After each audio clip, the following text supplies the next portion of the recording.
doesn't mean that Guyana has to have inflation. Could someone send this guy a textbook, the basic textbook on economics? But I guess law is part of a very desperate camp that is seeking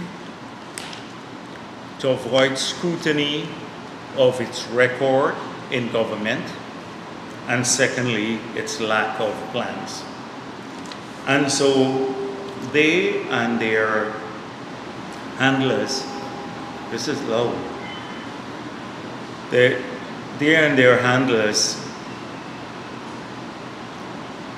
are trying to create an alternate narrative. I saw somewhere, I think it was in the Kaichor News, that there was, I think, a Peeping Tom article which says that the government has no plan. So it's supported by a slew of writers, many of them anonymous, and I see them popping up with the same narrative in Starbrook and the Kaichor and at the press conferences of APNU. Now you can't change facts. And that is why every week we'll come here, and I urge all of those who are sympathetic to the PPP to help magnify this. The fact of the matter is that APNU does not have a history of economic achievements. The 28 years they were in office, they left the country as a hippie country, one of the poorest countries in the world, with no opportunities from which people are fleeing. We had shortages of food, jobs, everything else, social services. That is after 28 years running this country. And the fact of the matter is that when they came back into office, by the time they left office in the 5 years, they had returned to the old tricks. Constitutional violations. We have had about 20 odd constitutional violations in the 5 years. The most egregious was the refusal to honor the no confidence motion and then to illegally try to unilaterally install a chairman at GCOM. But there are several others. Secondly, we had lost jobs in large numbers. We'd lost welfare. Many people had what they were benefiting from before taken away from them, the pensioners, free water, the children grant, etc. I can go down. It's a fact of the matter that it was the most rapid growth of taxation in our entire history, that over 200 taxes and fees were instituted. The government collected nearly over $80 billion more in taxes in that period. That's their record. And then the worst one is the return to the sucking eggs, as we call it, like dogs sucking eggs, the trying to steal elections. So that's their record, no plan whatsoever. So for several weeks we've been pointing this out. So I think they need to come up with a counter narrative. So the counter narrative is, oh, we were thinking about doing that. That's their new thing now. We were thinking about any project that the PPP is doing. Now, we were thinking about doing that. That was part of our plan. We had that in mind. So let's talk through a bit about what they were thinking about.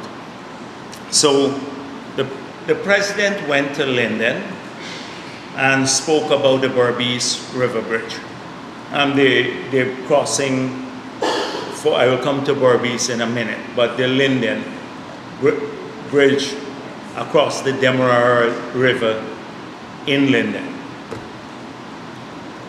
We've moved in 3 years from what was to implementing this project, to starting the implementation of the project after 3 years in government. Every single project that you have seen there, if you go back to the National Development Strategy, which was done in the 90s, and as I said before, there were 7 volumes with over 3,000 pages of documentation done for that strategy. The bridge across the river at Wisma was listed. The road to Brazil was listed. The 4-lane highway parallel to the road on the east bank going up to Soesdijk was listed here. The new bridge across the Demerara River right here, crossing over to Region 3, was part of the plan. So if you're talking about documented strategy or intention, you'd have no such comparable document from APNU. These were a long part of the planning process. So how did APNU try to get bridges developed? First of all, we know that Mr. Patterson is before the court today. He was charged for a study that was done on the crossing here between Region 4 and Region 3. And why was he charged for this and now facing a corruption charge and before the court? That there was an open bid, the bid was annulled, and Mr. Patterson then took an unsolicited offer to the cabinet. Unsolicited, that meant someone went in, offered him directly a proposal, bypassing the bidding process. He then took that to the cabinet. Now the law, the Procurement Act of Guyana says that you cannot take a document directly to the cabinet because cabinet has no right of approval of contracts. When I was president, we removed the right of cabinet to approve contracts. Cabinet can only issue no objections to contracts. If they withhold a no objection, they have to state why. If they withhold it, they can't then say, let's award this to the next bidder. They have to then send it back to the tender board. So that's the law of the country. He bypassed that process, illegally took the proposal to the cabinet. Cabinet awarded the contract illegally. Then they took money from the Harbor Bridge account and funded the project. A large sum of money where they can't now reconcile the balances on the contract versus how much money was taken. He's charged before the court. We never got to the point of even awarding the bridge. This was a study for a 3-lane bridge here coming into Georgetown that would have been still opening. So for the next century, the next 60 years into our future, we'd be stuck with a 3-lane bridge that was going to wind its way just out of the area by where Monishwar is and go into Houston on Stanley Ming's land, taking a turn, and we'd be stuck with that project forever. We never got to the stage of even contracting because I suspect that there was money to make even on their studies, so they left it at the studies. Had we had APNU in government, you would never have that bridge. And the fact of the matter is that this can be borne out by their record. So that is how we moved. We came back into office, we said, we're not going to do a 3-lane bridge. You need a 4-lane fixed structured bridge so that it can remain open all the time. That's the only way you will do several things. One, you will reduce the time and the inefficiencies and the maintenance costs, future maintenance costs, because once you have moving parts, you have a lot of costs. Two, we will then be able to open up all the opportunities on the West Bank. Because if you don't have a fixed structure and of the nature that we're building, it's hard to move land containers, develop wharving facilities and other facilities on that side of the river. That was part of our planning process. As a result of which, we did the feasibility study, we raised the money, and through a public process, we awarded the contract. We had some of the top negotiators in the country, some Mr. Hosty, Bert Smith, Gaskin, an engineer, along with this Secretary to the Treasury, Pasha, and they were key negotiators. We concluded the contract. The bridge is under construction now. The bridge in Linden, they did a study somewhere in 2016. And again, I don't know about the details of that study because I'm finding out how much money was spent, but they love the studies. The study was for a 2-lane bridge. They came up with $30-odd million for the 2-lane bridge. Just imagine 2016, 30-odd million with no inflation. We've managed, from then to now, prices have moved because the economy has moved. And we managed to get a 4-lane bridge awarded for about $35-36 million. A 4-lane bridge. They had a 2-lane bridge for over 30 million. In 2016, a study, just the study. That's all they're good at. So if they think about it and study something, that's good enough. That's not the nature of the People's Progressive Party. So they were thinking about doing this 4-lane road to the Soesdijk Highway. What was holding them back? In 3 years, we've completed the 4-lane road from Georgetown to Diamond.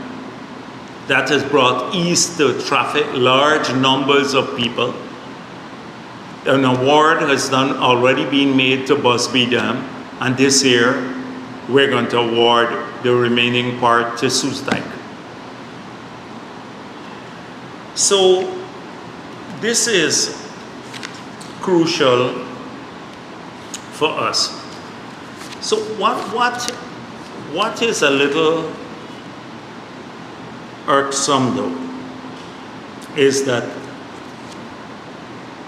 they believe that people, I don't know how you say this with a straight face, that if you believe that if you think about something or mention it once, that is how you actually get it implemented. And so I want to come to the Starbuck News editorial called Skeldon 2.0. Because I think the same affliction, the same warped concept of how projects are done reside in the person who wrote this editorial, as it is in APNU. That somehow a project is done by an announcement. The announcement by the president comes at the end of the project preparation. But what it takes to get to that announcement is a lot of hard work that often governments or politicians are not prepared to put in. So how did we get to some of these projects? And that's very important to us. You can make all sorts of promises. So the Skeldon 2.0, this editorial, says a couple of things.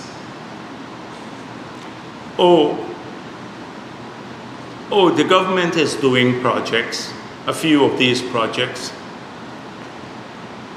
but almost all are delayed. So they said, another among these pointed out by Minister Edgels are Cemetery Road and Conversation 3 expansion projects.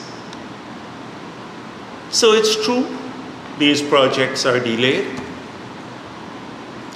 But projects, and they blame the government for the delay. It's true that projects can be delayed, but for what reasons? Sometimes there are real reasons: shortage of material, difficulty in working in environments where you have to work along with traffic flow. But they don't see anything good in the projects themselves. They're concerned about, it's delayed for 5 months or 4 months, and therefore the government is to be blamed. Buying into the line of APNU, which stands on the sideline and only gripes and complains. But I want to say to you that if APNU was in power, you probably wouldn't have had the expansion of the Cemetery Road. They would do a study on it, yes, or think about it. But it would have never been done. And since it wouldn't have been done, it wouldn't have been delayed. So Stabroek would have been very happy because it's not delayed, but it's not done. At the end of the period, you're never going to have it happen. The fact of the matter, even with the delays, and we don't like delays, but we don't set out to, the government don't set out to have a project delayed. It's part of what you have to deal with in life, in daily life, in a country of our nature, especially a country that is growing so fast as our country is. So at the end of that project, people going to South Georgetown would start getting a better experience coming in from the East Bank. They don't see the bigger project. Stabroek News will not speak about the master plan for Georgetown, which we have spoken about already, and the master plan for improving traffic flow for the most populous region in our country, Region 4, that we're now building a 4-lane road from Mahaica to Georgetown on the railway embankment that would see considerable improvement, even if it's going to be delayed for 6 months. Beyond, at the end of the period, it would see considerable improvement for the people who live on the East Coast coming into the city. And that when they come into the city, they would not have a choke point by the Russian embassy where a 4-lane gets converted into 2 lanes.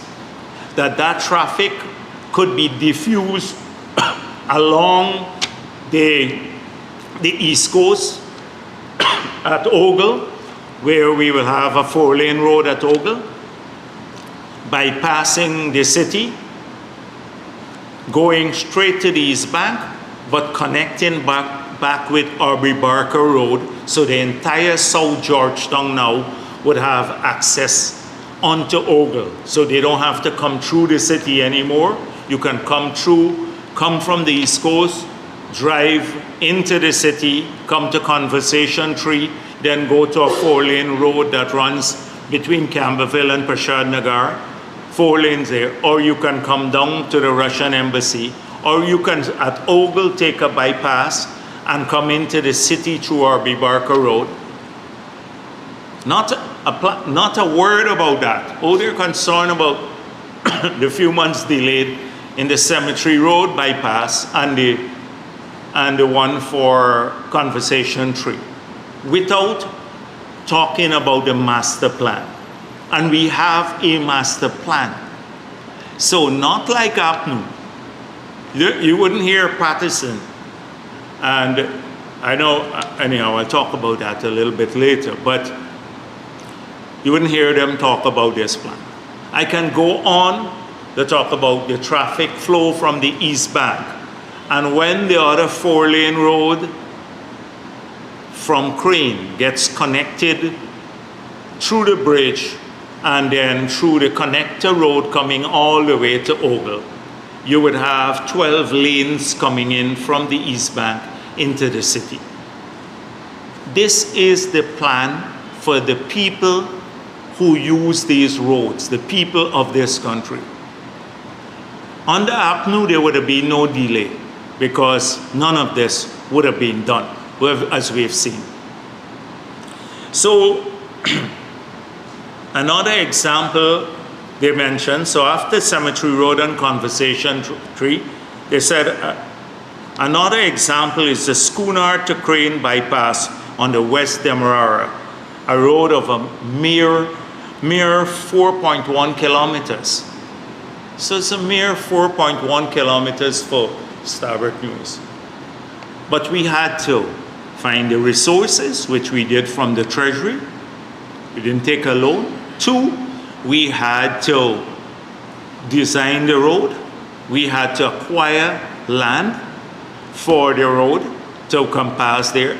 There are several bridges along that road, large numbers of bridges along the road to come to from the bypass, in this mere bypass.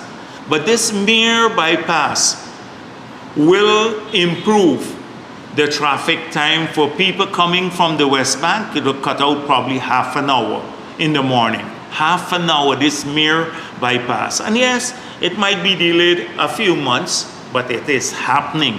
You can go on the road and you can see it being built today.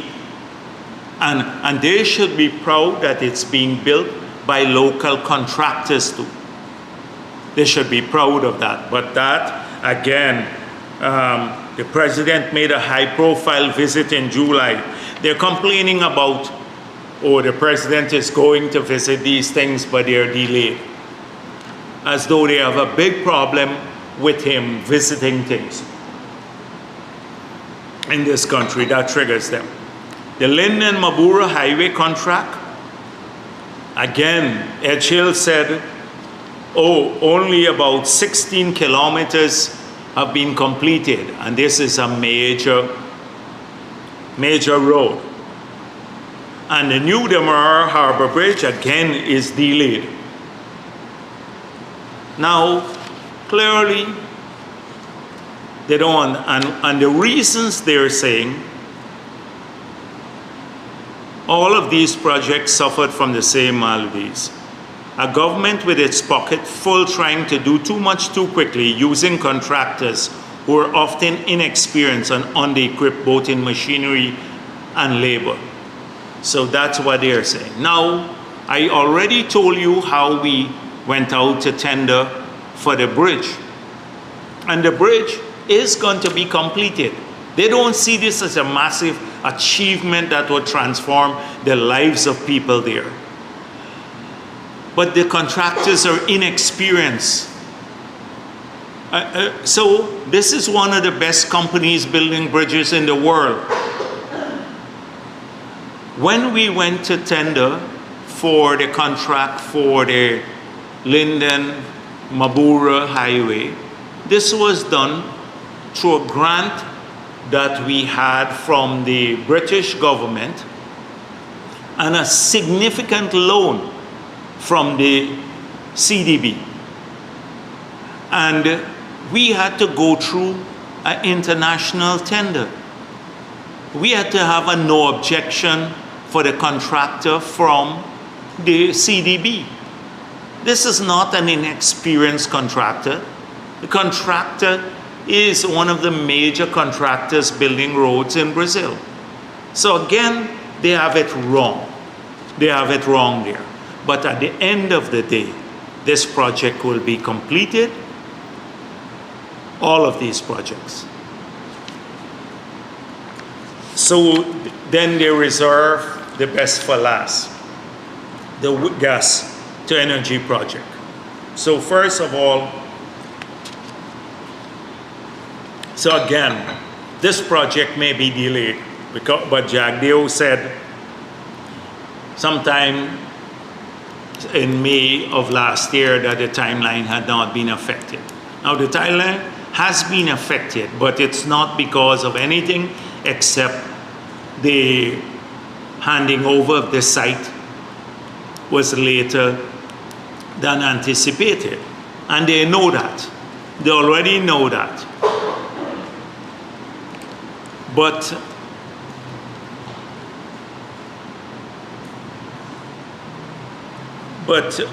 they said here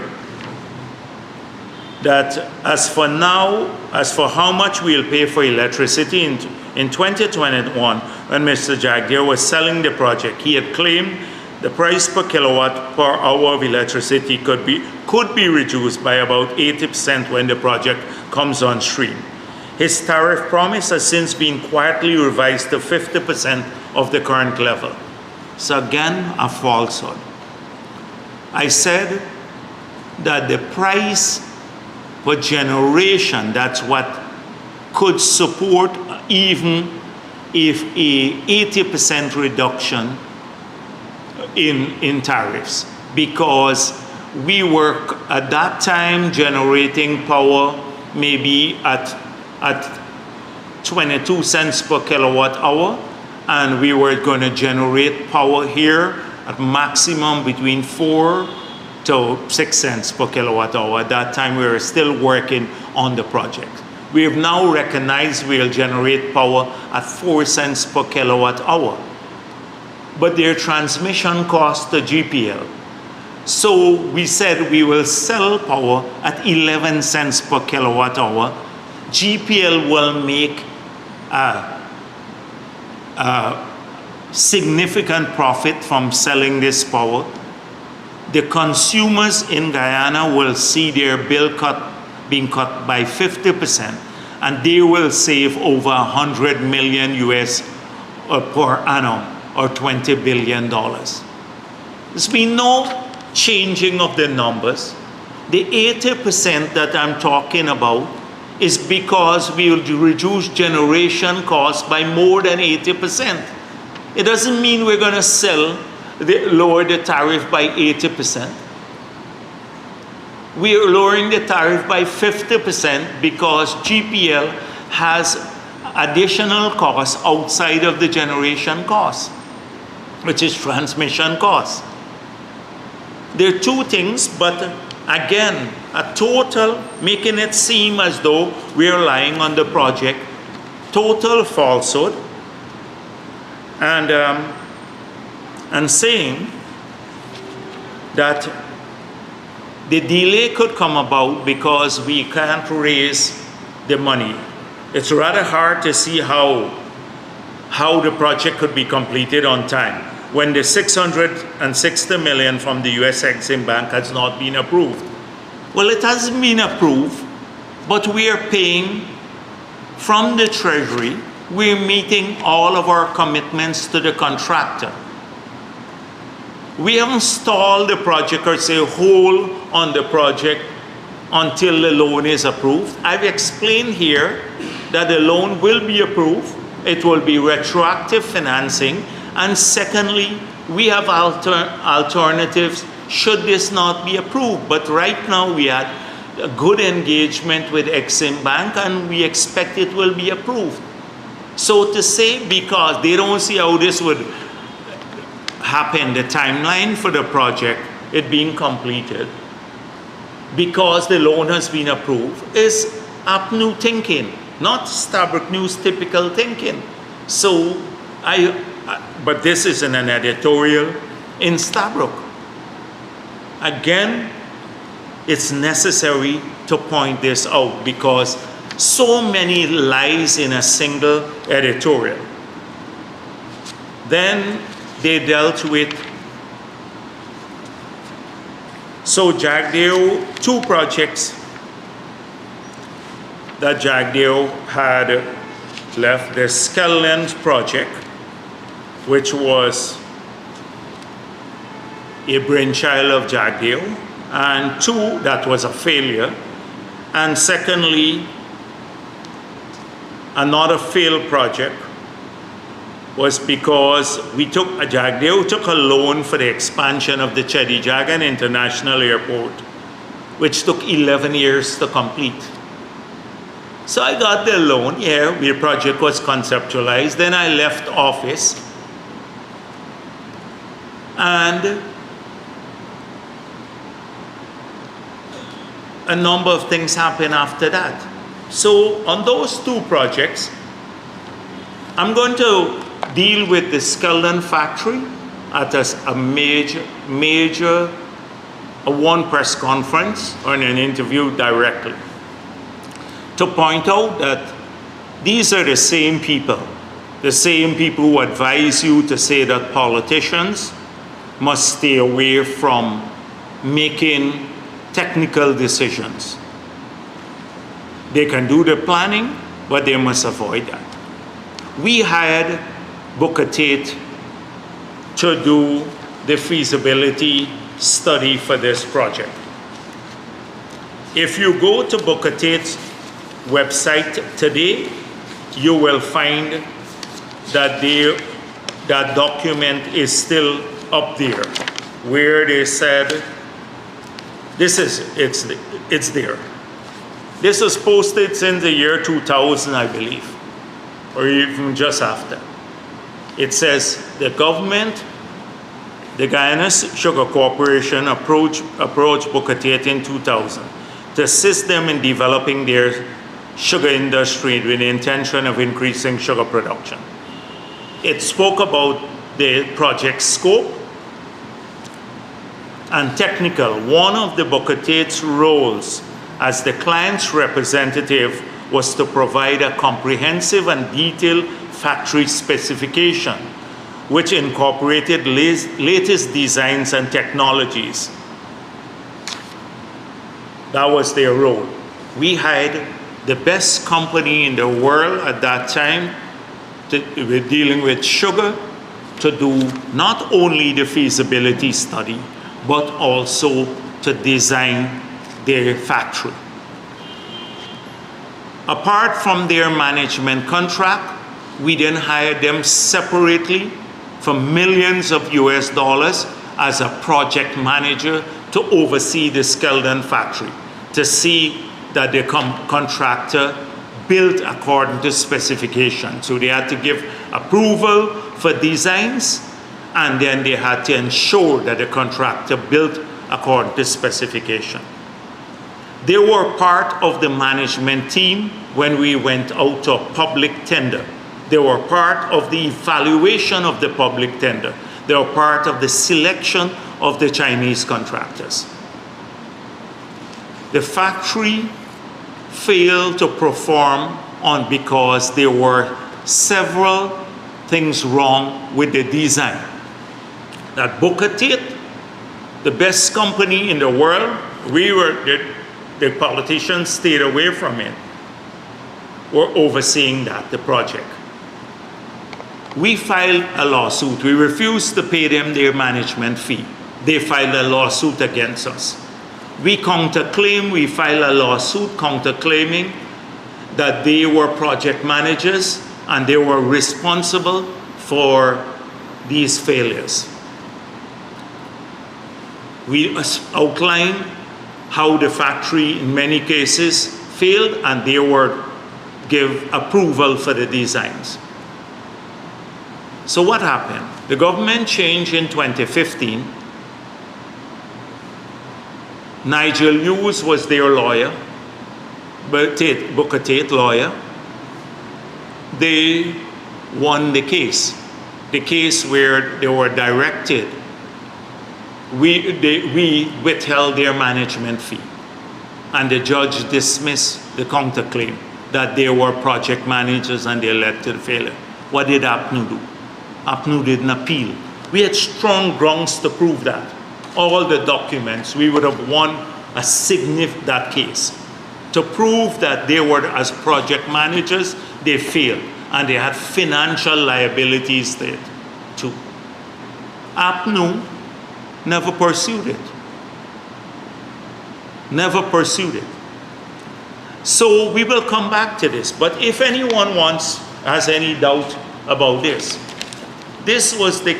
you can easily find the court document, and I would suggest that APNU, the Stabroek News asked APNU why they didn't pursue our claim when we had all of the documents to show that they were responsible for overseeing the project. They were paid by the government as project managers, and they never performed their tasks. Politicians, we didn't know how to design the pump dumper, but the pump dumper failed based on the capacity several times. You had a factory of one magnitude to process X amount of cane, and the pump dumper that they designed was feeding half of the amount of cane into the factory.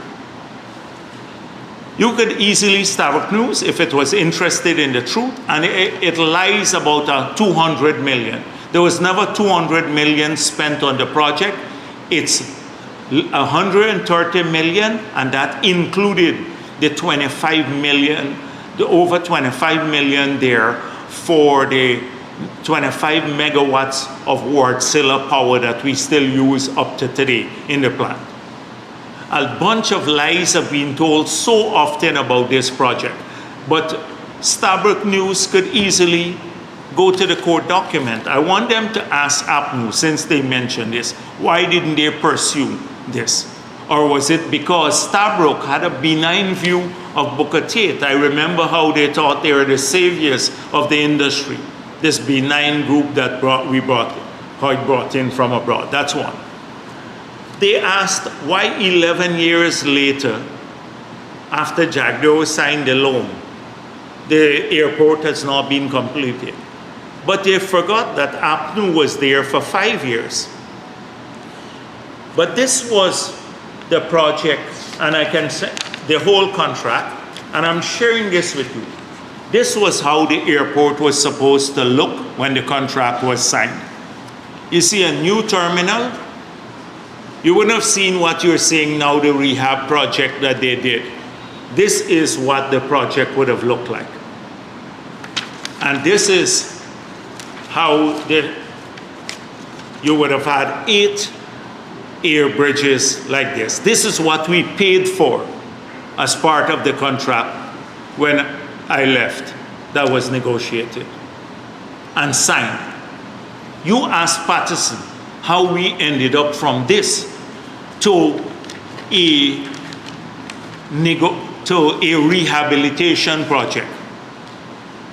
Taking the old building and rehabilitating the old building. We paid for a new building, a massive building with 8 areas, 8 air bridges, a new apron, a new highway, runway. Why don't they ask Patterson how it got to this? And when we got back into office, we refused to accept the airport. We refused to accept it, what APNU had done. And as a result of that, they're working now on improving the entire facade of the airport and also adding 2 new air bridges for the airport at their own cost, because we refuse to accept it. So you should ask Patterson, the same man who is lying on Norton. You know, I think I saw this the big thing about this reshuffle. And I wonder what's this shadow reshuffle. Because a lot of the people are waste moving to another waste position. It's just really, they're not going to make any difference. It's hopeless people moving to another portfolio. But in Patterson's case, he wants to play the victim. Oh, I spoke about some ring fencing, and I gave an interview on ring fencing, and I believe I might be victimized because of this by Norton and placed in Public Works. He should thank Norton for still putting him at Public Works.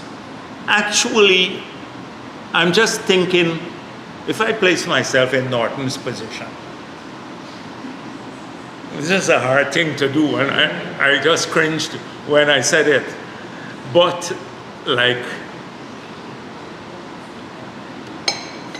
if I, like we believe in a make-believe war and stuff like that. So, Patterson says something like this, and I'm thinking, this guy has no integrity. It was his party that signed this, the PSA. He defended the PSA. It was his party where one of the general secretary, I think at that time of his party, was listed on Exxon's, his law office was listed on the PSA as their local office. It was Trotman who, contrary to all the advice, rushed to sign this PSA. It was Trotman and the AFC who allowed Exxon to draft the cabinet paper approving the contract. Not a word in 5 years, they defended the contract. And now to say, oh, let's renegotiate or ring fence. Why, if they thought ring fencing was so important, why didn't they include it? Why didn't he say that when the contract came to the cabinet? Was ring fencing included? What role did he play in that cabinet, this Patterson, when the contract did go to cabinet? From what we got, in fact, the cabinet paper approving the contract, but drafted by Exxon went to the cabinet. Why didn't he do that then? So Norton has to deal with, is between a rock and a hard place, to deal with a man who has no integrity and who is being charged in his tenure at Public Works for corruption on several counts. I told you about one, the one what he's earlier in the press conference. He was also charged for awarding contract to their advisor for supply of scales that never came here. We know now that people were buying gold jewelry for him from when he was Minister of Public Works agency under him. And Norton had to decide where to put him. And Norton had to put him back again at Public Works. Imagine a person unprecedented in our history that has all of these valid, real charges against him, not trumped up charges, that could be substantiated. In this shadow cabinet, he now goes back to the same portfolio that he was accused of corruptly managing, apart from the incompetence. So, I guess Norton was pressured to do this, but he must have had a hard time between lack of integrity and the charges for corruption and Public Works. So you think it's the Figueroa matter that is really saying, anyhow, with shadow cabinet, they would remain shadow for a very long time in the future. Shadow for a very, very, very long time.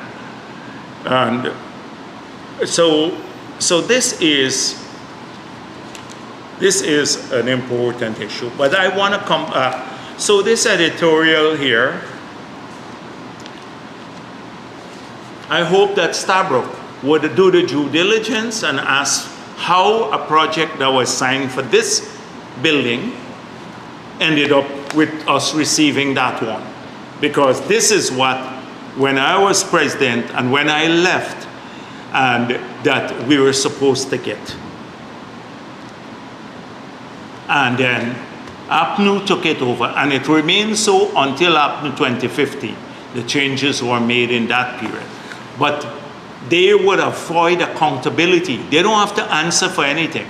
They don't have to answer for the $1 billion missing on the Durban Park. Stabrook is not concerned about that. That project moved with a great speed, no delay there. It was a fantastic project, no delay whatsoever. And this one on Skelland, there are questions too. But we'll come back to Skelland in another form, because they like to the political issues. And they on the budget issues now, the president has spoken a lot about the budget. Budget will be next week. And as you know, so Mr. Norton today said the obligatory things, like the same things generally that you would say over and over. Oh, they have a plan. Their plan is people-centered, or they're going to do more on everything under the sun. Everything under the sun. But his great financial wizard, must be whispering in his ears that he could do all of these things without regard for accountability or long-term planning. I've gone through that many times. We have a different approach to managing the affairs of the country, one that is planned and well thought out. So clearly you are going to see the continuation of infrastructure, as we said before, of different nature. You're going to see economic infrastructure continuing, projects that will expand our productive capacity. You will see support for industries. You will see social infrastructure, that's community roads, health centers, the health facilities, education facilities, recreational facilities, large amounts being done in the communities themselves. You will see more help to vulnerable groups, significant support to children, women, elderly. There are specific initiatives that would tackle those in a major way that you will see. You're going to continue to see support for job creation and expansion of job creation. So I'm not going to get into specifics, because a lot have been mentioned, things that are ongoing by the president, and the Minister of Finance will get into the details of that. But I can just assure you that Monday will continue to support the same progressive annual accumulation of wealth and welfare to the citizens of the country that we've embarked upon since we reassumed office. So it will be supported there. I'm tempted to just end it there, because there are lots of other things, but today I'm going to end it short. So thank you very much. Yeah, sure.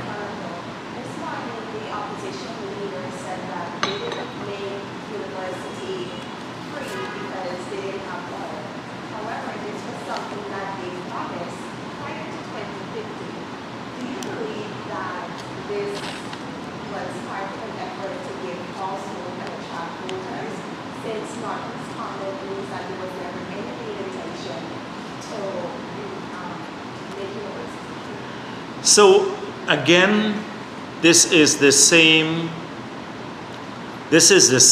issue. I think what the young lady is saying is that Norton said they promised free education before university education before 2015.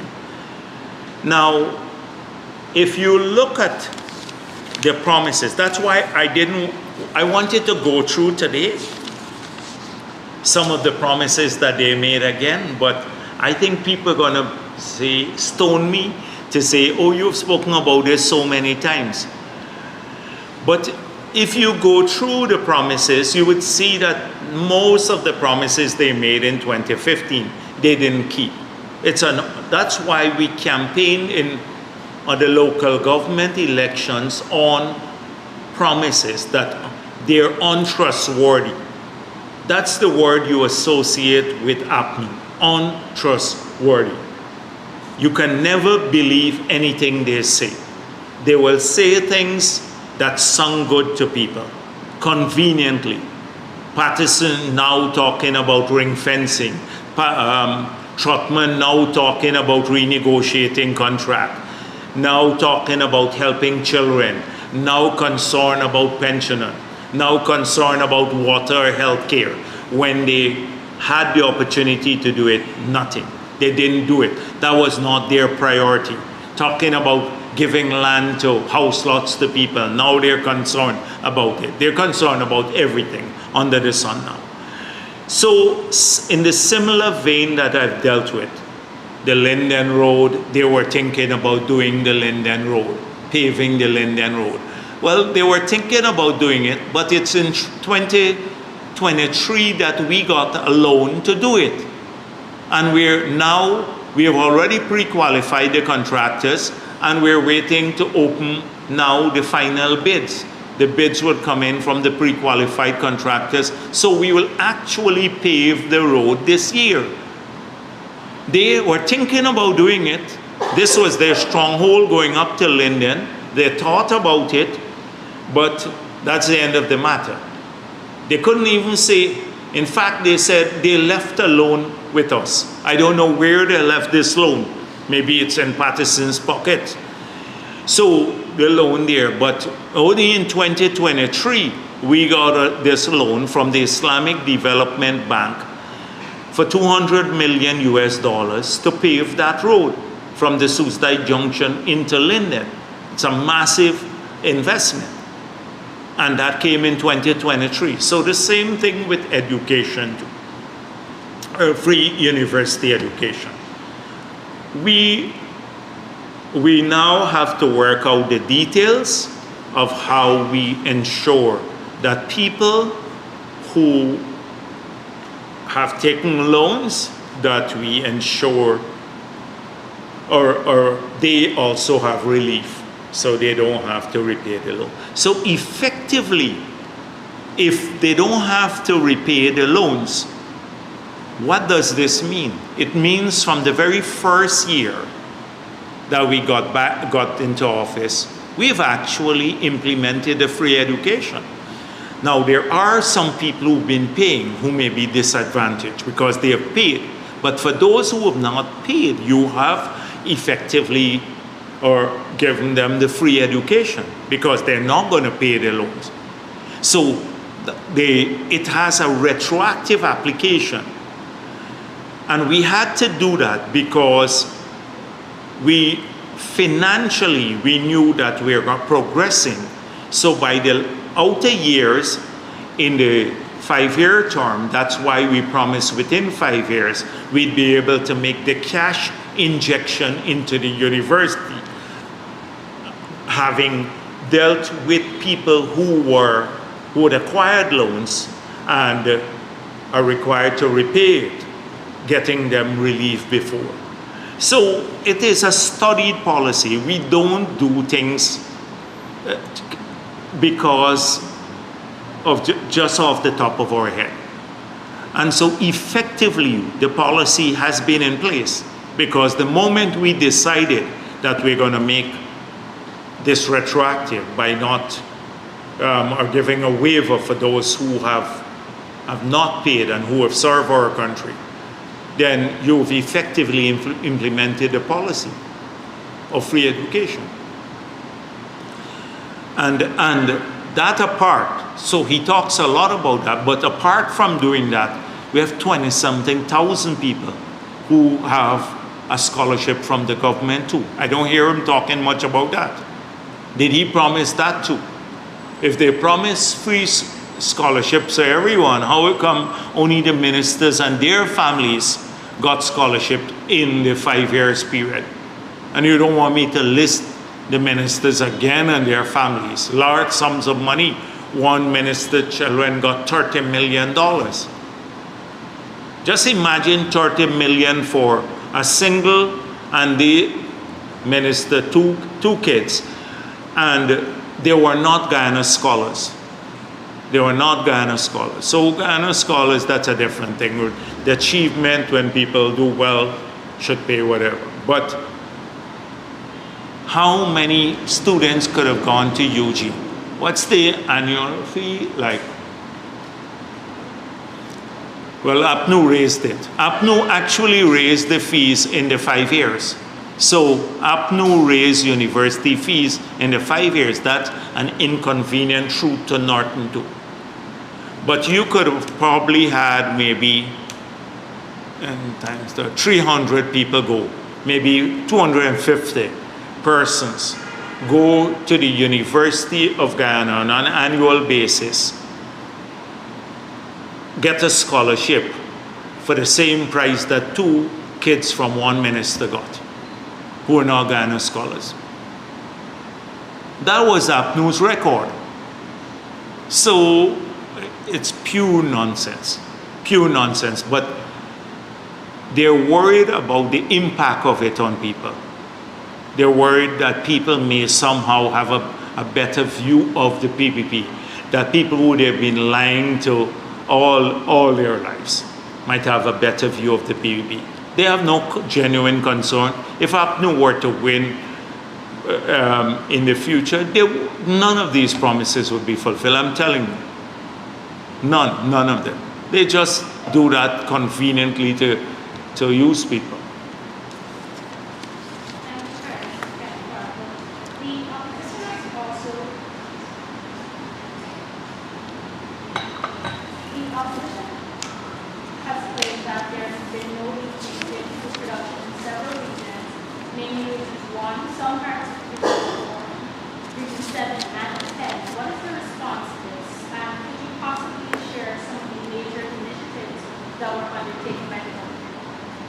So again, it's a racist kind of thing. So no major increase in food production in 7, 10, and 1. Well, the 2 regions are controlled by APNU.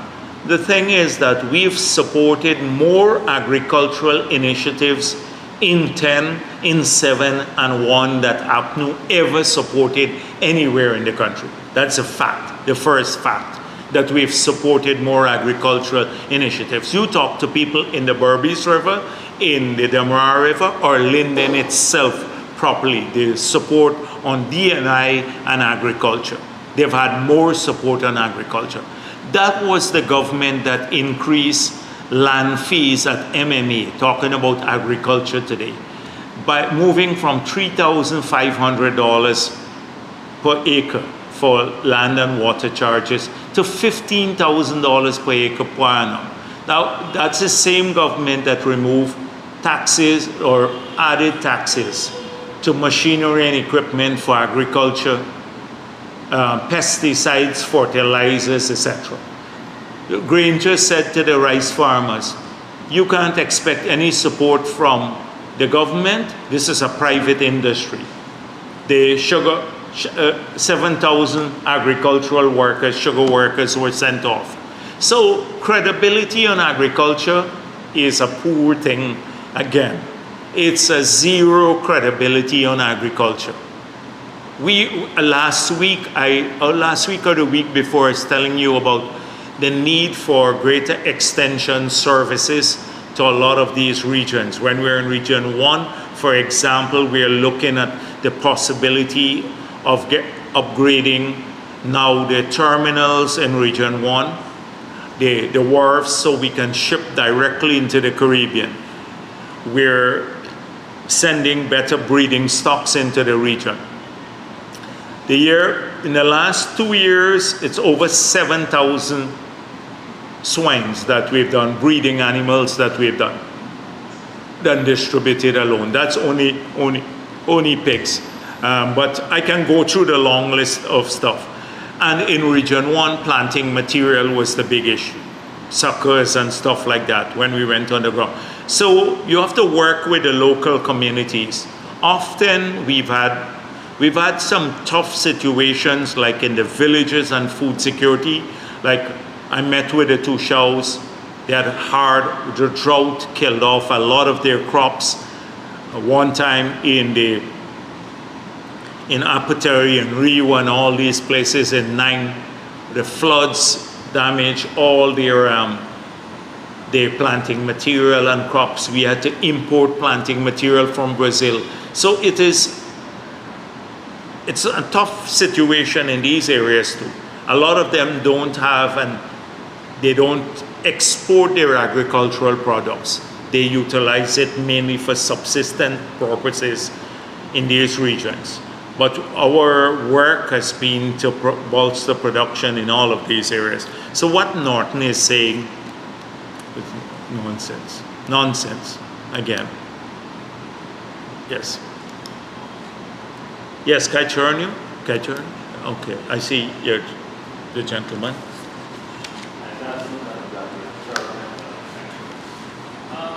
Just some clarity on what you said about Norton and Patterson. Just some clarity. Do you support Norton's decision to move someone that has been so vocal in the oil and gas sector, given that you have said many times before that people can change things they have a past? Yeah, but you have to change view with credibility. You cannot do it conveniently. I think Patterson's character, in my view, this is my opinion of him, he has demonstrated that he is like a yo-yo, and that his views now on ring fencing convenient because he gets free publicity by the Kaichor News. Anybody who talks a couple of words like ring fencing, Kaichor News will get a vagrant off the street and give him and say he's a specialist if he speaks about ring fencing, interest rate for the projects. If they talk about renegotiation, they would go and scrape the bottom of the barrel for anybody. And so publicity, AFC has thrived on that. People like Ramjatan and Patterson. I remember in the period leading up to the 2015 elections, some of them, Glenlal boasted that he used to take them home by him and school them. That they had to be schooled by Glenlal, and then in exchange his newspaper gave them a favorable view. I don't know if they're doing that. He's doing the schooling at home again, but clearly the favorable view is there. So I think it's convenient. It's convenient. He has no credibility in doing so. So people can change views credibly so, but he can't do it. My second question, the government has been handing grants and so forth last year, and as you have said in the past, doing its best to reduce poverty in the country. But there's still some folks who experience poverty. Recently in an interview on Kaichor Radio, one man said his child had to walk 1 mile from his home in Vigilance North to his primary school, and also had to help sell some stuff to make ends meet. Some folks complain of not having bus fares and return to school. What do you have to say to these folks as you begin a new year, 2024? So, you recall when I spoke of this matter here, because the Kaichor News has been framing this we're an oil-rich country now, yet we have poor people. We are a rich country, but we have poor people. We're collecting remittances from abroad to feed ourselves, and we are a rich country. So when I dealt with this matter, I explained that if we work hard, we will get wealthier. We'd be able to end unemployment in Guyana totally.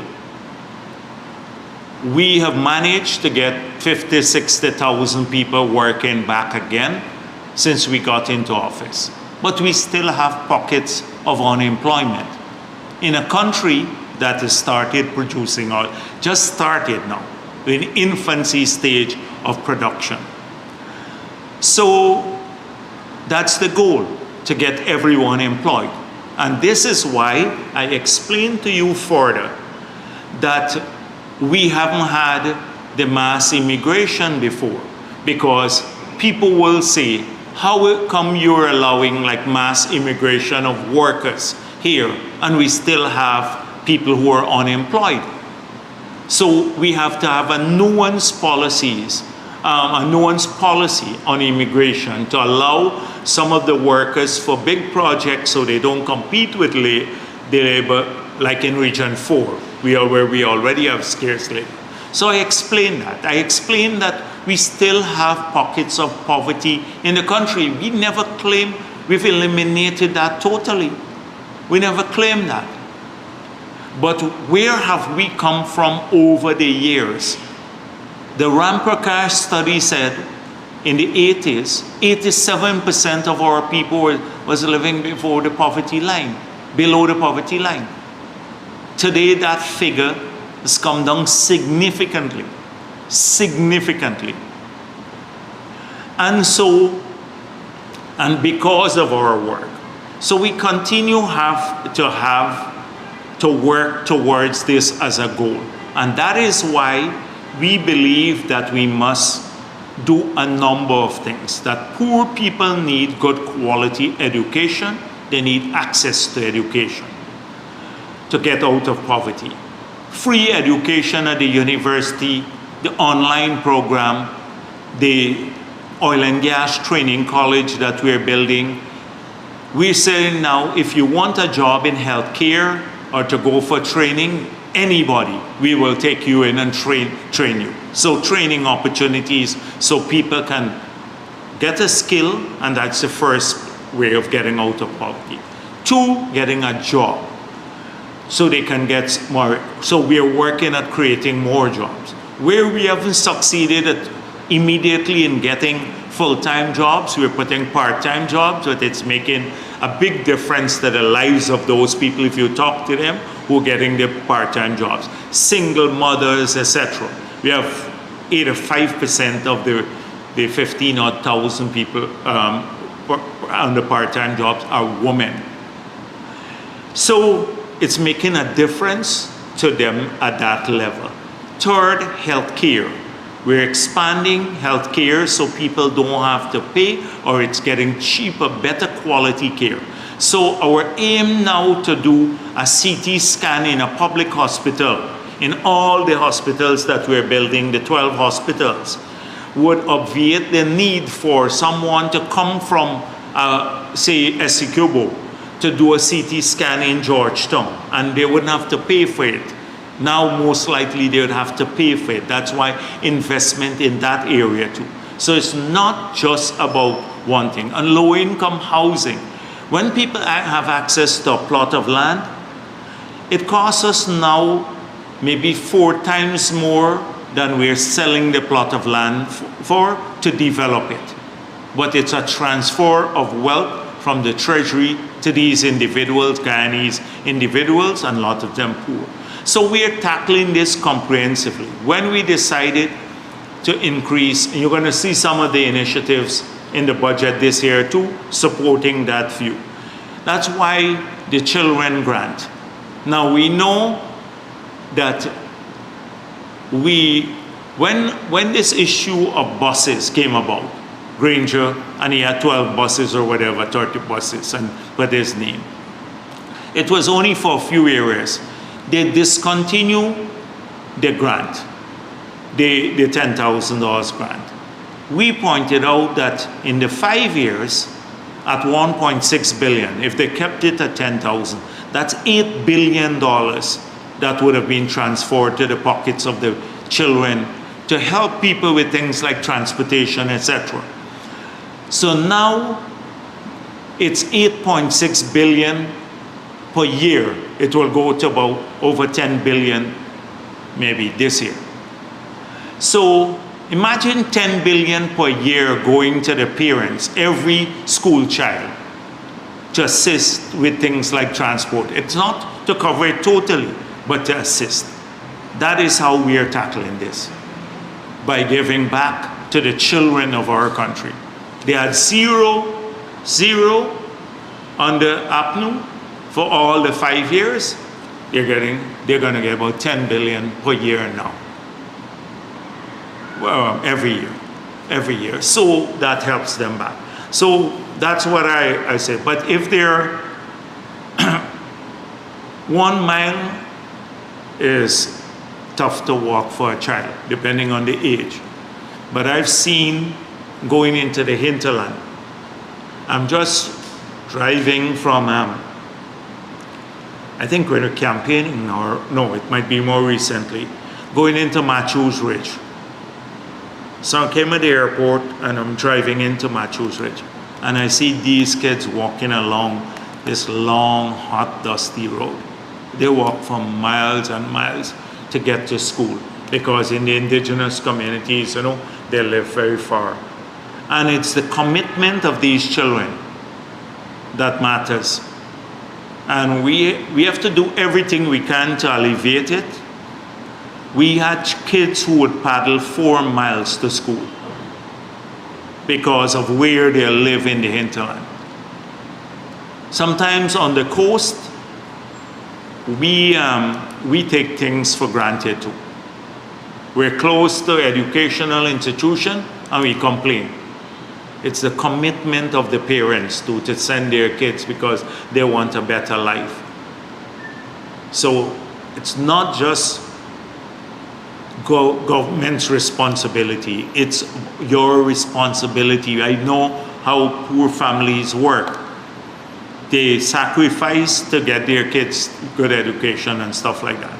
But if there any specific person who needs any help, we would help them. They can go in and seek help for their kids. We have a program like that. So if you know of any specific person who needs help, then, and the child can't go to school because they can't, you know, they really need something, then we'd help that child to go to school too.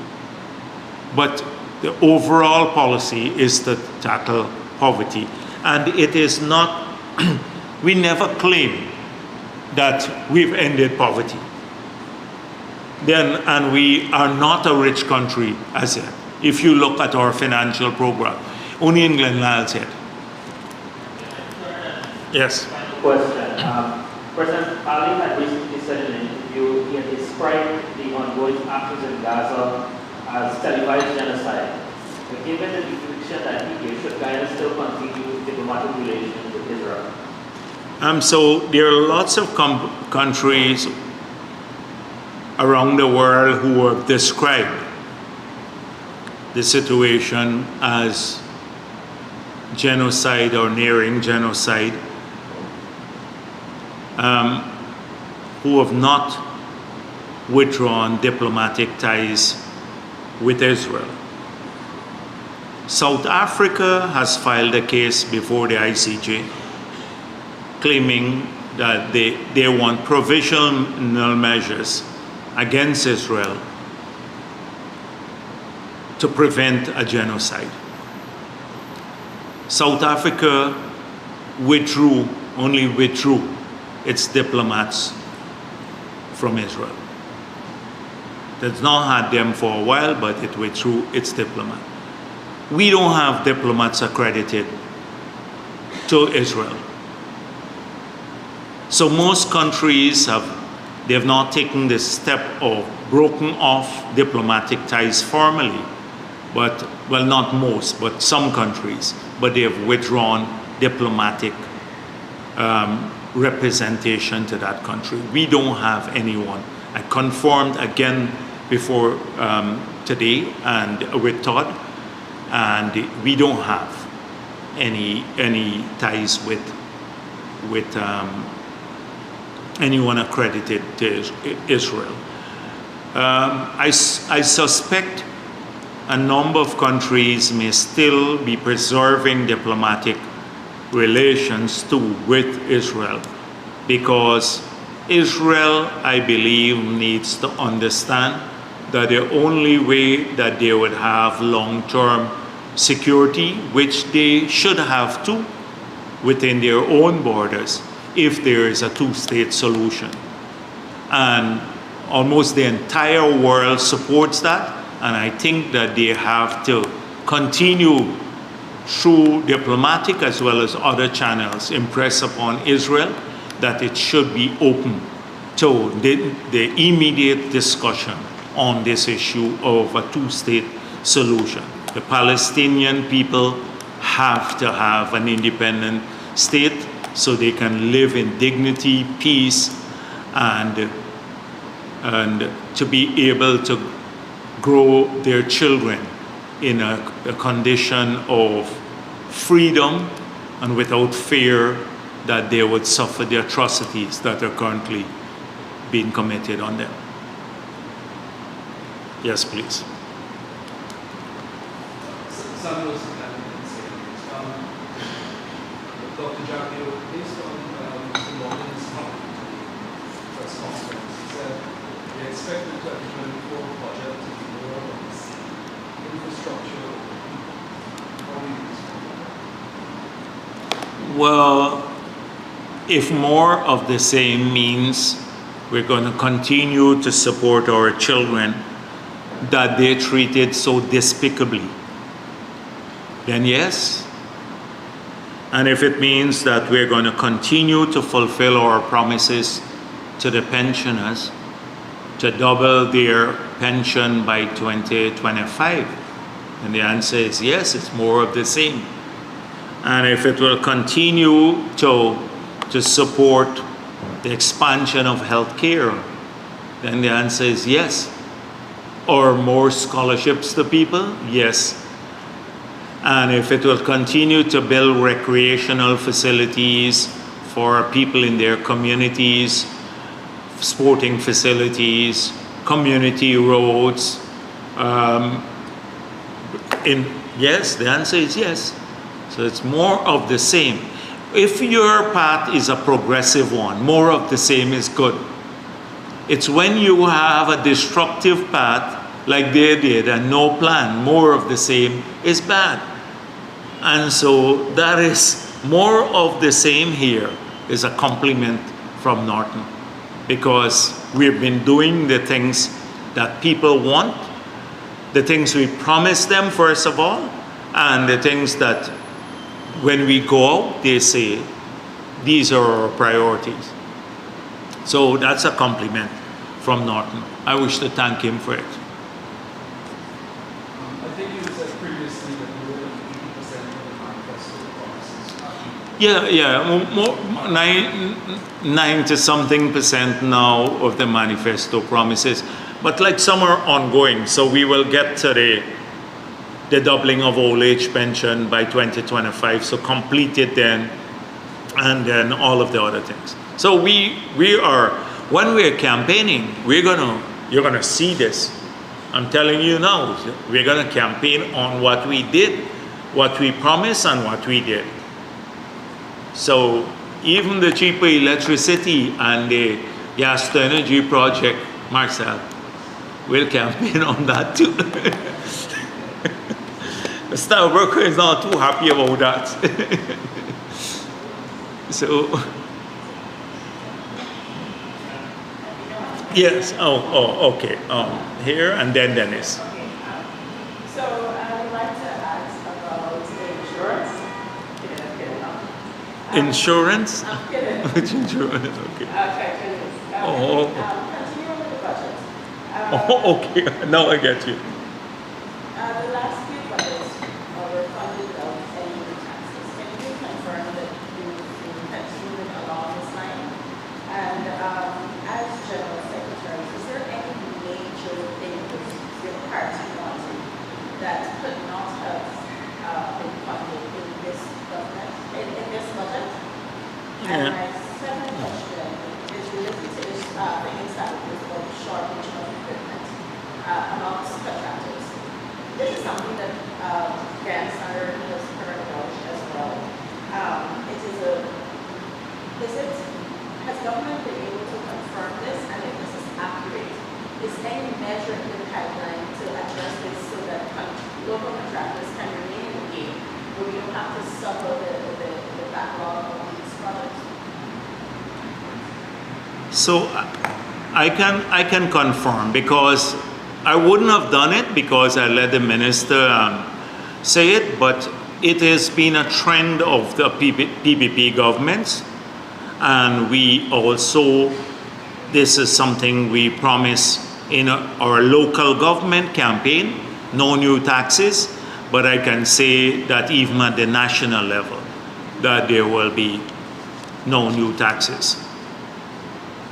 The second issue is the shortage of equipment.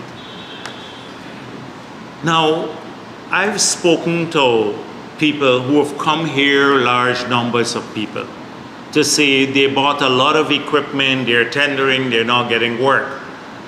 And I say, they got to keep tendering. So they're claiming overcapacity. And so that is news to me. For equipment and materials? Now, equipment, I'm talking about equipment. So first of all, equipment.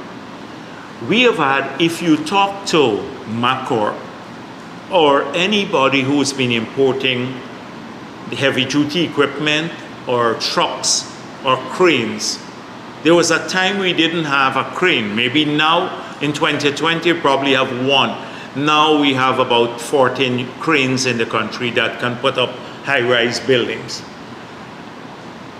Hundreds of new trucks, large numbers of new trucks have come in the country. The heavy-duty equipment, excavators, etc.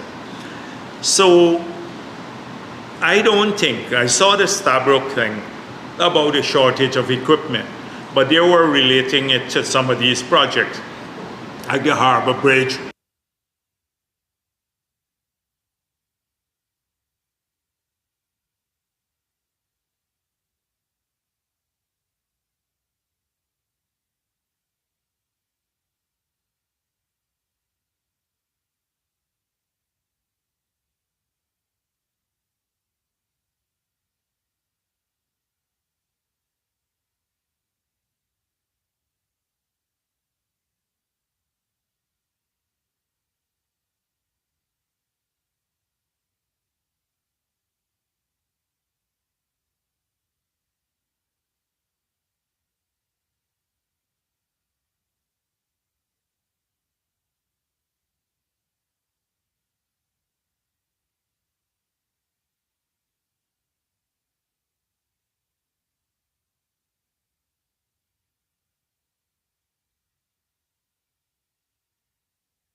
Johnny, what?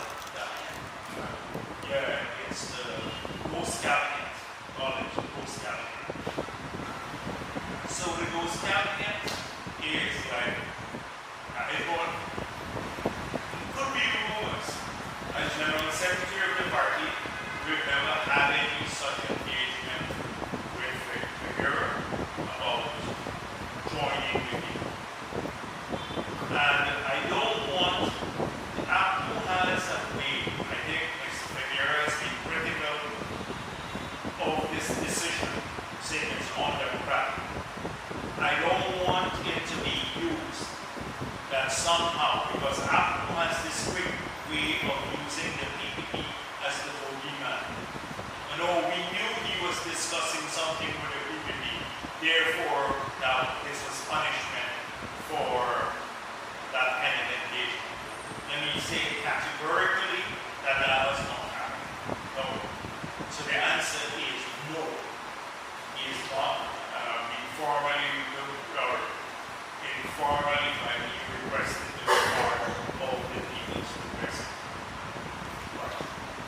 Coming back to the other question, sir, has any of the companies expressed any degree of apprehension of going forward in light of what we had discussed last week? No, we Or are we not. saw clarifications or any time?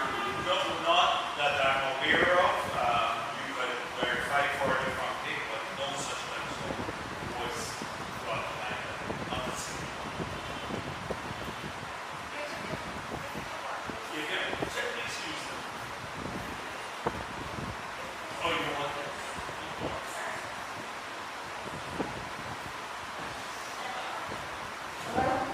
Yes.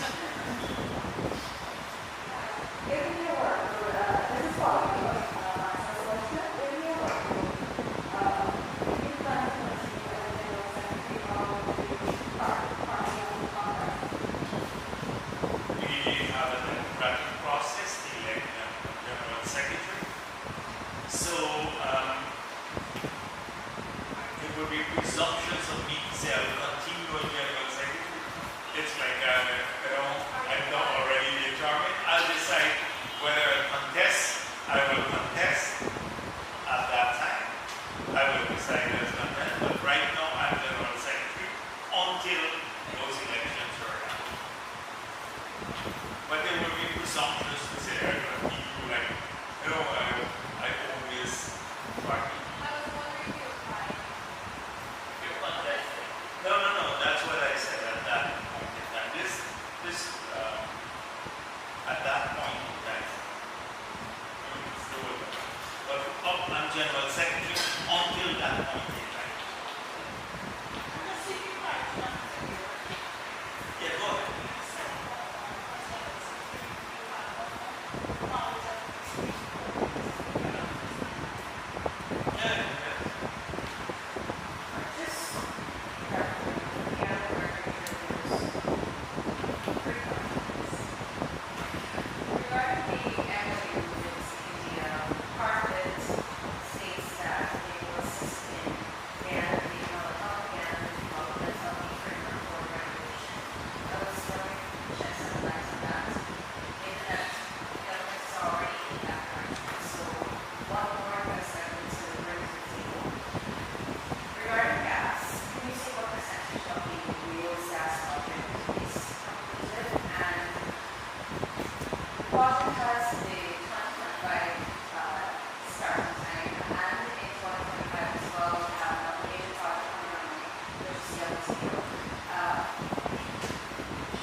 see the building out of a regulatory framework for the oil and gas sector as ongoing. It involves drafting new pieces of legislation. So, for example, the petroleum activities bill, we are now drafting regulations in several areas. We have environmental safety regulations, etc. That those have to be promulgated or included in Parliament also. So they give effect to the provisions of the Act, the core Act. So there's still a lot of detailed work that needs to be done on strengthening the framework for better regulating the sector. And capacity building is a crucial part of it. So we believe that a number of countries can help us in this regard. Whilst we have not determined a specific form of support for Indians, but they have a number of good, solid technical people who could be deployed at the EP in the ministry. But we're not limiting ourselves to help from India. We have accepted and received help from Ghana in the past on specific issues. Qatar, a number of countries that have capacity. So we don't see the MOU of help on regulation or the regulatory environment, regulatory framework that it conflicts with what we're doing. In fact, this is an ongoing task. It's not going to be completed immediately. And the gas strategy, the pipeline, I can't give you the exact percentage. Just yesterday, we spoke with the people from Mexico that are not immediate, so it's asking specifically about that. And they told me about the work that's being done on stabilizing the ensuring foundation, because you don't have to ensure that there's no movement, that the turbine and stop and said the turbine said we don't have money for, they're already ordered and they're arriving here by April of next year. They're arriving by April of next year. So it's ongoing. I can't calculate the percentage. So because some issues take more time and more complex, etc. But I know that the work is taking place in earnest from our side and from the contractor side, and they're optimistic that the project will be done safely, credibly, and come in within a reasonable time. So that's all. On the yellow tape, etc. So we're doing work on the completion of the gas strategy. Now, all of the comments we received from the public have been deposited with our consultants, etc. And we are working to expand that discussion even at a later place. That will be completed at some point in time. We are in this week or next week, you're going to see the request for proposal along the lines that I explained last week, that we're now waiting the completion of the overall gas strategy.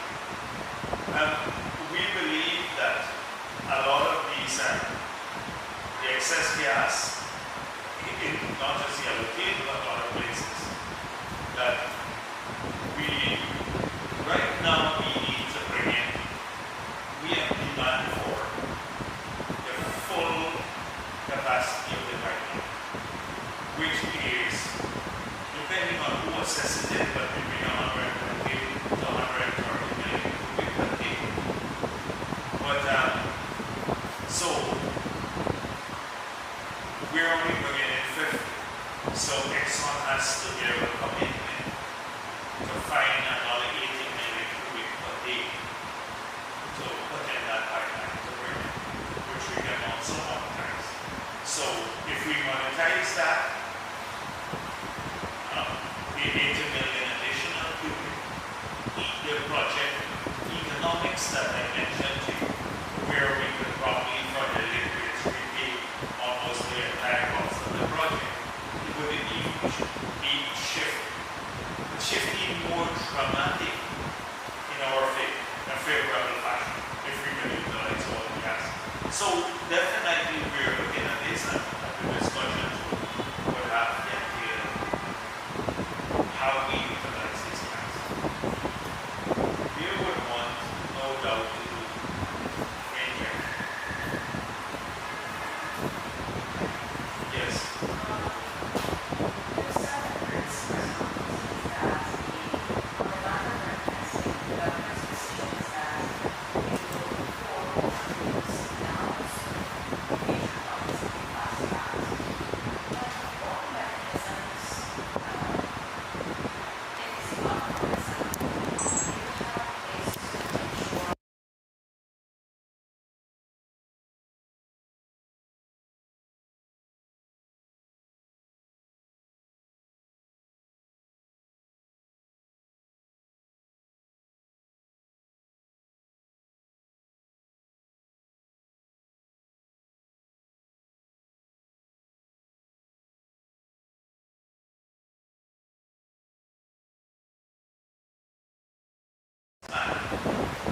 From money that's not allocated as profit. So then you can't have an interest charge. There cannot be an interest charge. And so this is the purpose of the audit. The audit is to look at these things. As I have seen before, that this is all done in a post. But there is no interest to be charged of money coming out from the hospital.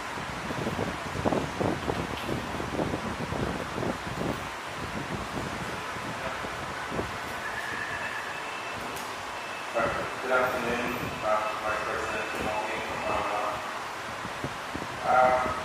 So the IFAD recently put out its our consultation report on data, and we generally positive reviews. Sometimes when these multilateral financial institutions like the World Bank, they have give projections because of the rapid pace at which the economy is advancing. By virtue of what, sometimes the statistics can be startling. There's a particular one I'm hoping you can help me put into perspective.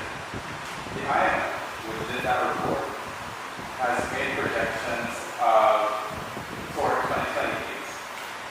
And according to the IMF, by 2028, there will not be a single country in the world that has a higher GDP per capita based on purchasing power parity than Guyana. Does that make sense? Can you put that into perspective? Yeah.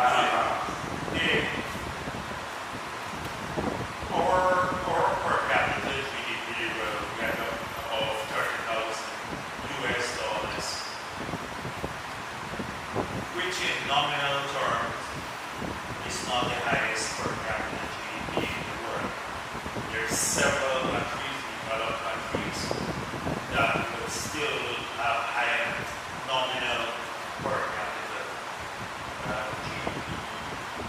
The United States of America has over $70,000 per capita GDP.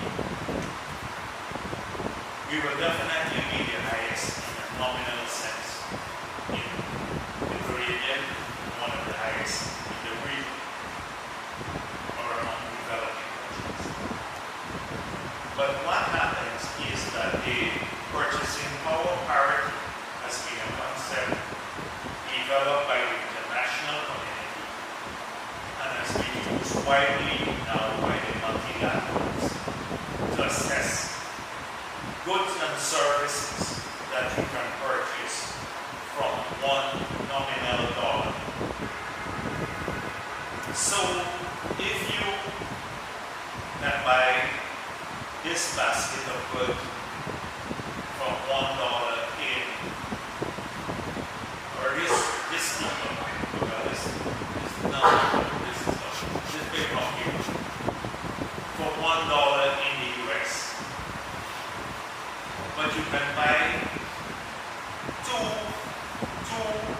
of the same cup for a US dollar, a nominal US dollar in Guyana. Then the nominal in purchasing power part will be double that of the US. So it says if your 30,000 US dollars in nominal terms, GDP, your purchasing power parity GDP will be 60,000 US dollars. And so that is how it's done. So on that ground, it's likely that they are accurate. Could it be also that because oil, the economic activity from oil takes such a great share in the economy, that these numbers may not necessarily be representative of the purchasing power of the average Ghanaian citizen? Yes, it is. It speaks the concept. That is why an understanding of the concept is so vital. The concept doesn't speak about distribution of wealth. Even the concept of nominal GDP, it seeks to measure it's the aggregate of goods and services produced in the economy for a single year. That is GDP. It speaks nothing about distribution. That's nominal GDP. So the purchasing power, nominal GDP or purchasing power parity doesn't speak. You could have high rates of poverty, you could have poverty in a country that has a high purchasing power parity. So that doesn't necessarily mean there's high inequality. The high inequality is measured by something called the Gini coefficient. The Gini coefficient measures inequality in income levels. So this region has often, like Latin America, has had high Gini coefficients. In our case here, you will have differentiation, but when you look at poverty level, that's why you have to measure income in different ways. So if you heard what we said before, given what we know here, and given the oil and gas industry operating in an enclavic way, you heard me said that before. Enclavic meaning it's not fully integrated into our domestic economy, because the FPSOs come, they're offshore, the workers go offshore, produce oil offshore, the oil gets shipped to another country, and if a financial flow arises there, and we're getting the residual net for some local services producing. Now the oil, another sector, say agriculture, which is fully grounded here, operates in a more integrated fashion and has more spin-off benefits. So how have we sought to integrate this economy more with our local economy and to remedy this enclavic nature? That is through the local content law. That is why we've been thinking this through, and the local content law forces them now to spend more, not through revenue stream to the treasury. That doesn't change because of the PSA. But what changes is their spending, and the quantum of spending in the local economy, because by law they now have to buy or procure services, whether it's labor services or a whole range of other services and goods from locals. So that is how you make it more integrated. balance some of the flows here. So that is why I said to you, we don't want to, in such a early period, we have tackled this very contentious issue that other countries have seen by further integrating more resources being spent into the local economy. And that helps with more distribution, greater flow and greater income levels, distribution of wealth. It's not just distribution of income, but national wealth. Now, so when you see the GDP now, more and more of the GDP now is coming from domestic sources because the goods and services are produced by our people, not a French company supplying the food here, or not a French company doing the security services, but a Guyanese-owned company using Guyanese laborers to provide the quality of the services. If it's a French company, in our balance of payment figures, our balance of payment, you will see recording as an outflow, to some extent, a payment for factor. So the concept between gross domestic GDP, gross domestic production, and gross national or gross domestic income and gross national income. So let me get back to it. The key thing is yes. So it doesn't speak about distribution. In the United States of America, you have 30 million people living below the poverty line. Below the poverty line. Millions of people illiterate. This is a country with a $72,000 per capita GDP. Millions without access to health care. Millions without access.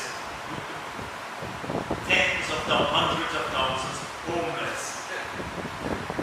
And that is, got an epiphany here or just off? Yeah.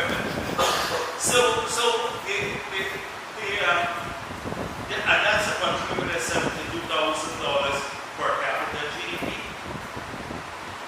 And that's in a nominal term. Reuters recently reported that Guyana and India are supposed to sign a 5-year MOU so they can work on diversifying their oil resource. What changed? Is Guyana going to sign that MOU with India? Yes, this MOU is slightly different than the one we were discussing almost a year ago. It had to go to the Indian cabinet. Now, what is part of the MOU doesn't speak about any specific lift and any sale of our oil to India would have to, as we made public some time ago, and even the Indian High Commissioner confirmed, would have to be commercially beneficial to Guyana.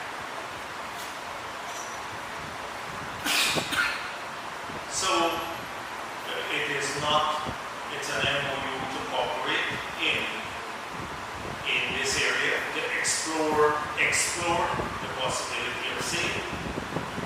So directly to India, but it has to be on commercial terms.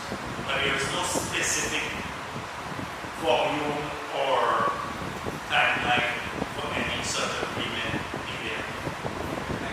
Finally, the government several years ago had given an example of green light to conduct a carbon capture study, so it could incorporate useful findings into its operations. Are you able to provide an update on what has transpired?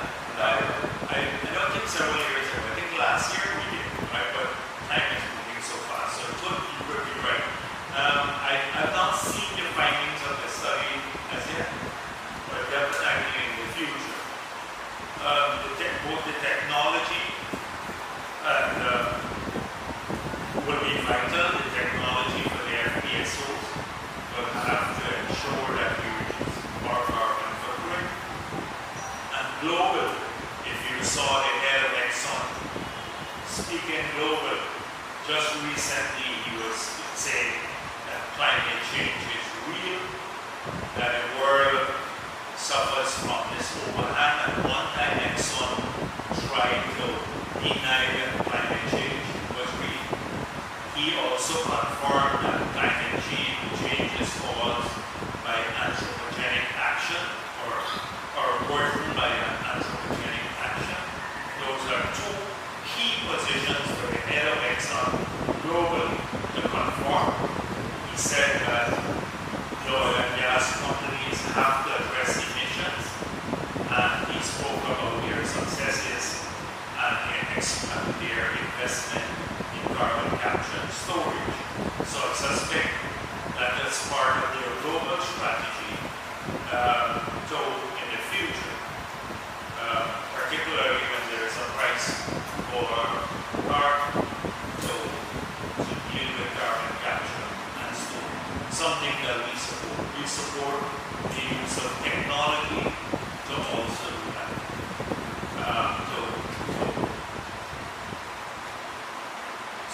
To be one of the tools to achieve net zero.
Let's start with the Amazon Mars.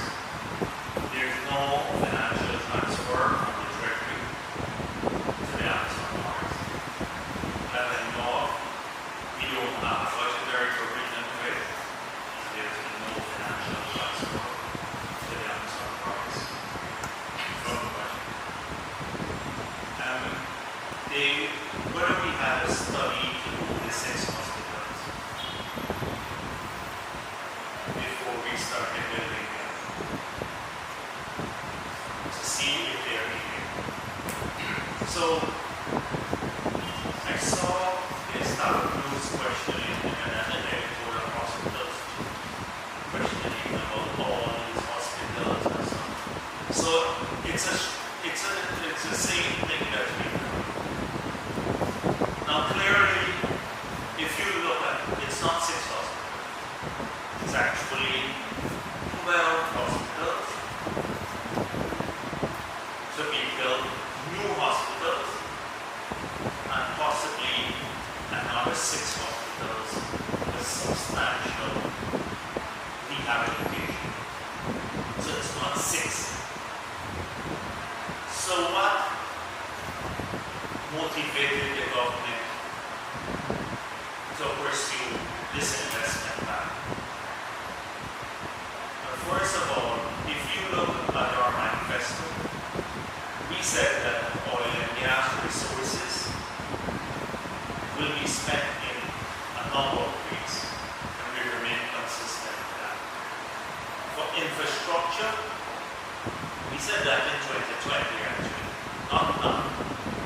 Healthcare, education,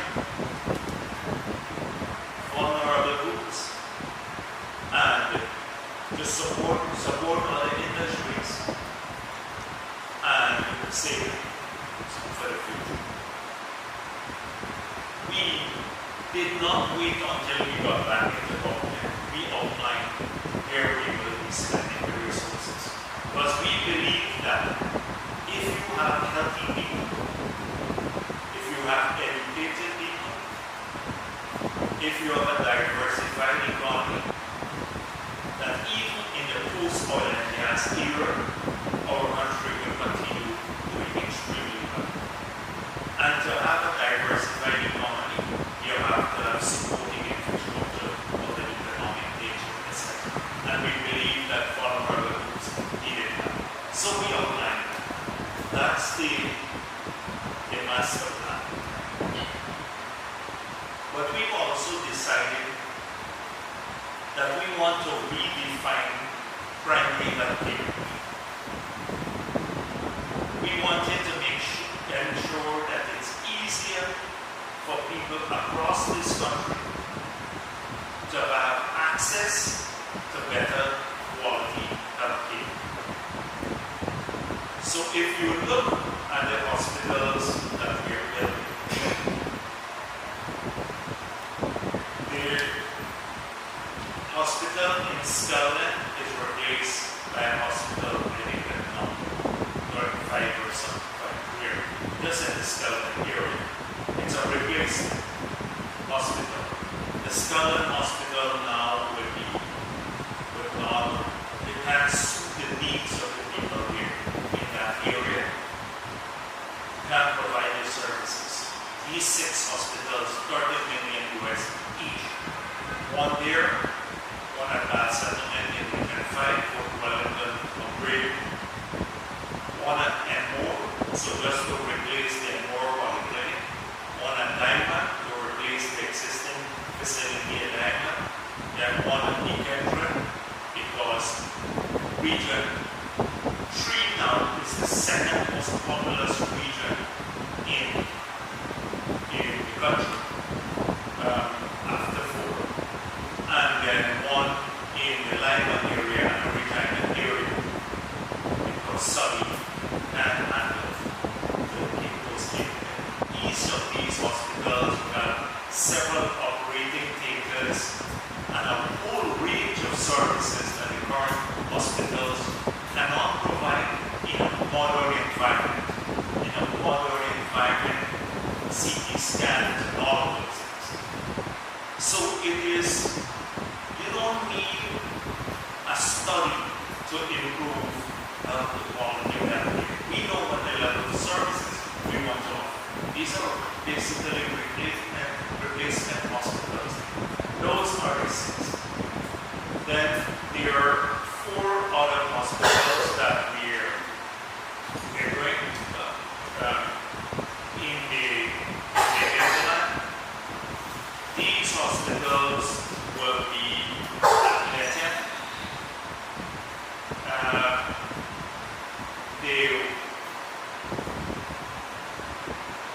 So the hinterland hospitals would be more telemedicine type of diagnostic centers. So in each of the 4, 1, 7, 8, and 9, we'll have these. Amaran in Region 1, and Moruco, Letem, and then I think it's not Marmatoy, it's one of the other villages, I forgot the name of the village, in Cape.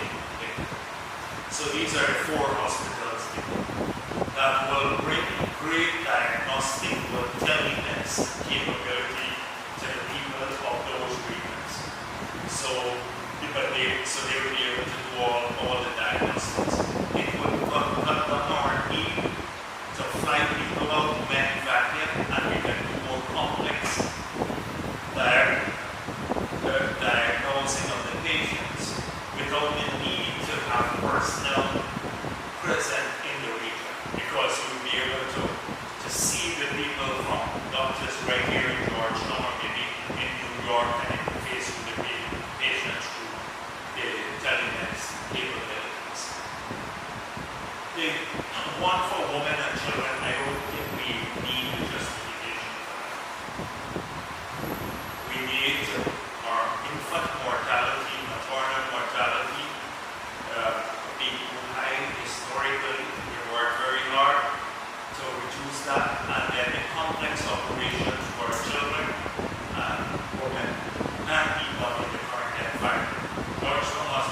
their biggest concern is that Jagdeo somehow break down some building that had historic significance when we are building the new hospital into the Japanese brand here, the new Amsterdam hospital.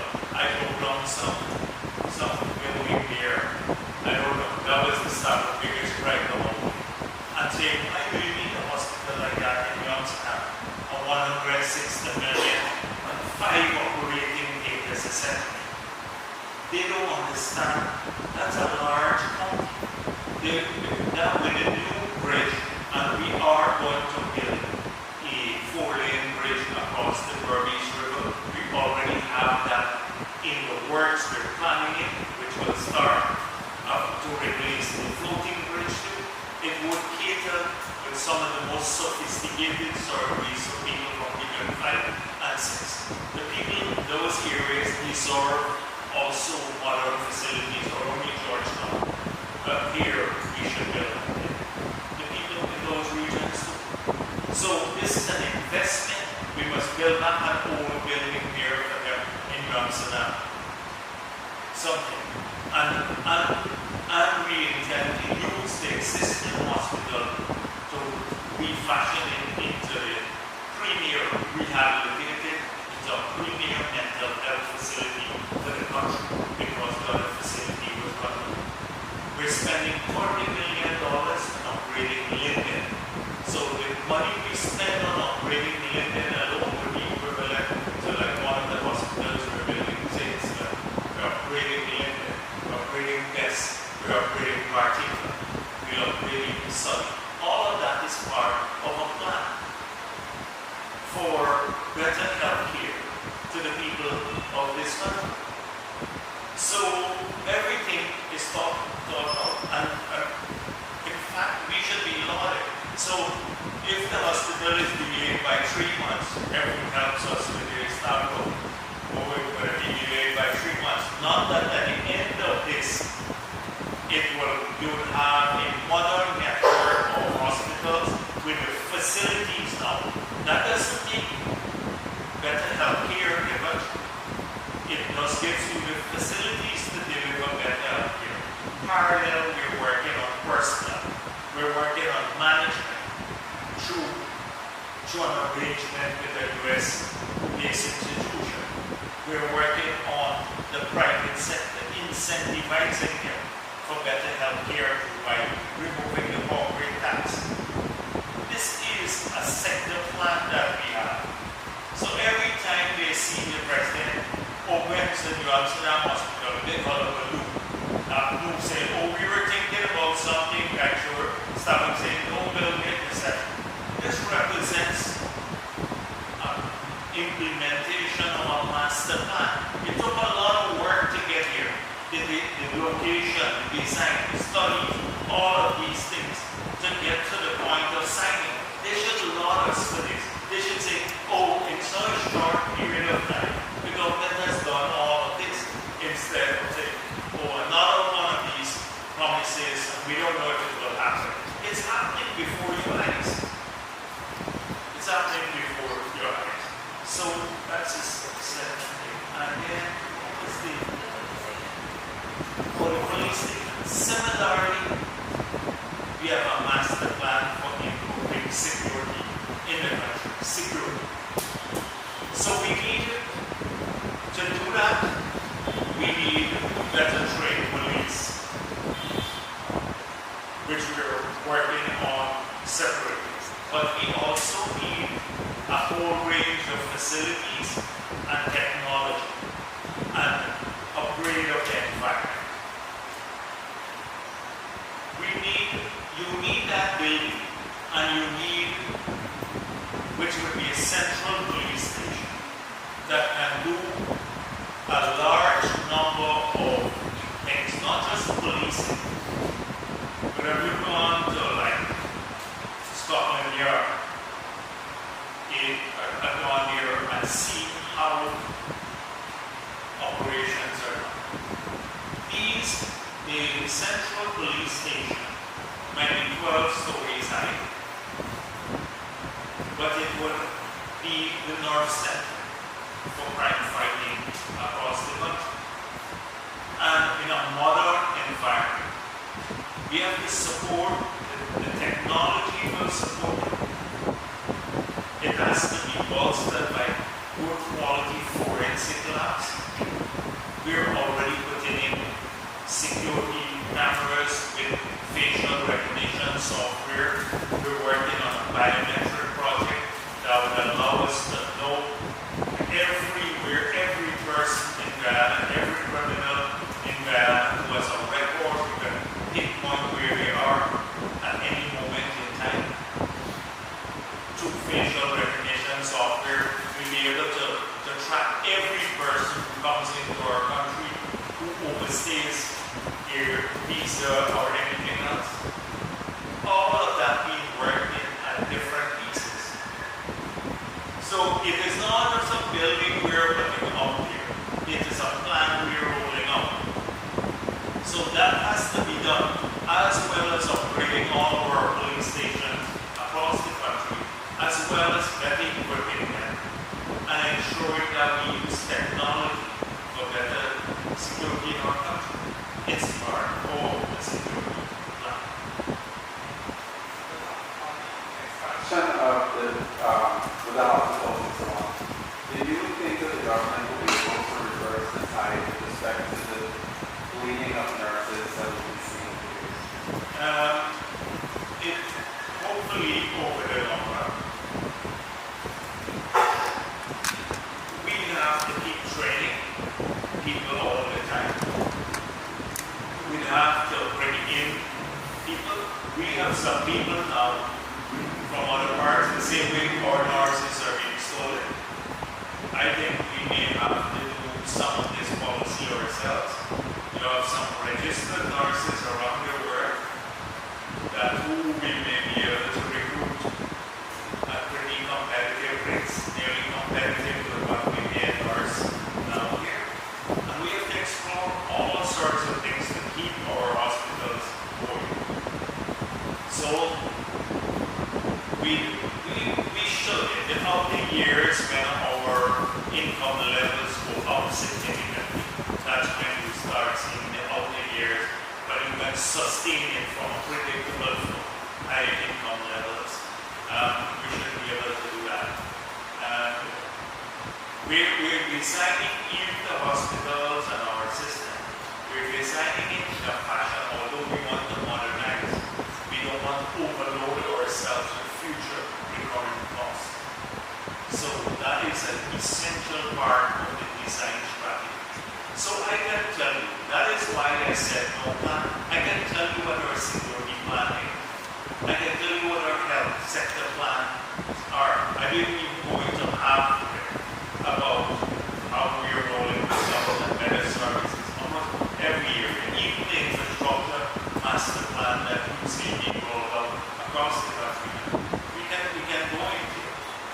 You ask Apple for any specifics on any of the projects that they were even contemplating, and you will see they don't have this. Yes. Thank you. That's